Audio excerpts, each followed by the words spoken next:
বন্ধুরা, আজকে আমাদের বাসায় একটা ঐতিহাসিক ঘটনা ঘটছে।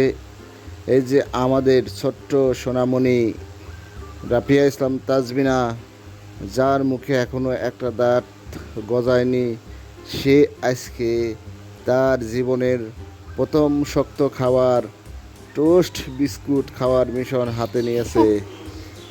দেখুন দেখুন, দাঁত নাই তো কি হয়েছে, মনে জোর আর মারির শক্তি কিন্তু 100-তে 100। বিস্কুট কামড়ানোর অপ্রাণ চেষ্টা চলছে। শেষ পর্যন্ত সে কি বিস্কুটটা শেষ করতে পারবে, নাকি শুধু লালা দিয়ে ভিজিয়ে ক্ষান্ত হবে? দেখুন, দেখতে থাকুন।